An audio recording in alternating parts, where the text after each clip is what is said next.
रातों रात एक कागज पे थप्पा मार करके सभी मुसलमानों को ओबीसी बना दिया रातों रात। इसका एजेंडा है कि वो सरकार में आने के बाद कश्मीर में आर्टिकल 370 वापस ले आएंगे। क्या आप ऐसा करने देंगे?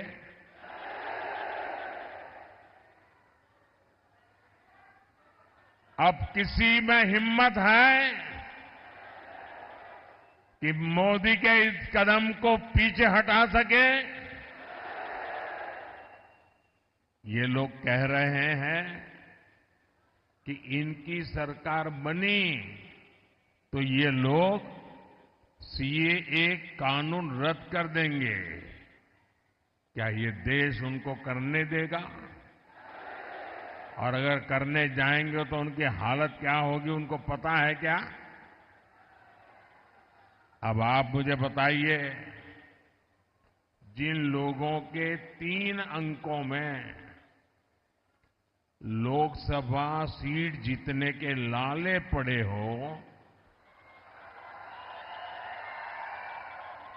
क्या ये इंडिया अलायंस वाले सरकार के दरवाजे तक भी पहुंच सकते हैं क्या? और उनका तो हाल ये है जी, वो ऐसी फॉर्मूला बना रहे, 1 साल 1 पीएम, ये फॉर्मूला निकालने में लगे हैं।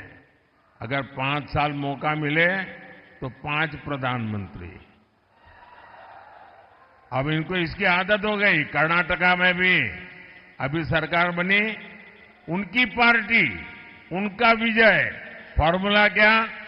2.5 साल 1 मुख्यमंत्री, 2.5 साल के बाद जो डिप्टी सीएम है वो मुख्यमंत्री। ये खेल खेल रहे। इन्होंने छत्तीसगढ़ में फॉर्मूला बनाई थी, 2.5 साल 1 मुख्यमंत्री, दूसरे 2.5 साल दूसरा मुख्यमंत्री। उन्होंने राजस्थान में फॉर्मूला बनाई थी, 1-2.5 साल 1 मुख्यमंत्री, दूसरे 2.5 साल। और हुआ क्या? ये फॉर्मूला निकालने वाले लोग 5 साल में 5 प्रधानमंत्री देश पर थोपने के सपने देखने वालों को ये देश कभी भी सहन करने वाला नहीं है। ये राम मंदिर के जो ट्रस्टी है ना, ये अच्छे लोग हैं, तो कांग्रेस के सारे पाप माफ कर दिए और घर जाकर के निमंत्रण दिया कि नहीं भाई चलो, जो हो गया आओ।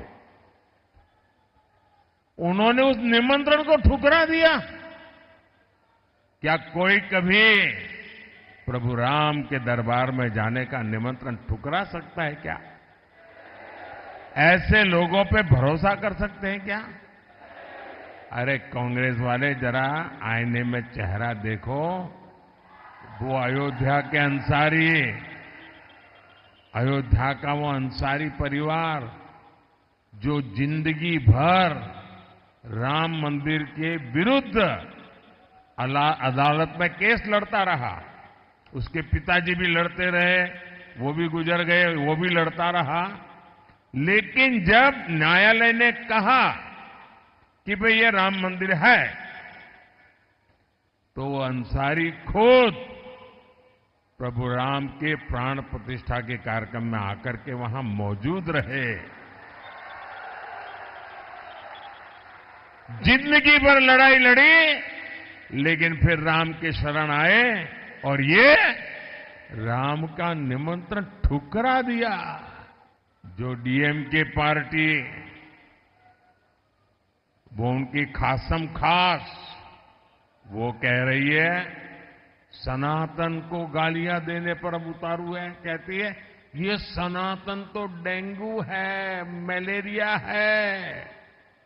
और जो लोग सनातन के विनाश की बात करते हैं, उन्हें इंडी अगाड़ी के लोग महाराष्ट्र बुलाकर उनका सम्मान करते हैं। ये दृश्य देख करके मुझे तो सोचता हूं बाला साहब के पर कितनी बीती होगी, बाला साहब ठाकरे के मन पर कितनी चोट पहुंची होगी। ऐसे लोग हैं ये।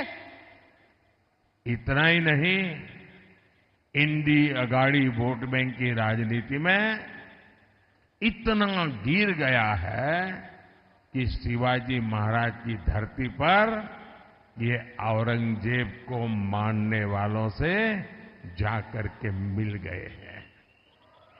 कर्नाटका में कांग्रेस सरकार ने ओबीसी कोटे में जो 27% आरक्षण है वो मुसलमानों को देने के लिए उन्होंने क्या किया, रातों रात एक कागज पे थप्पा मार करके सभी मुसलमानों को ओबीसी बना दिया रातों रात।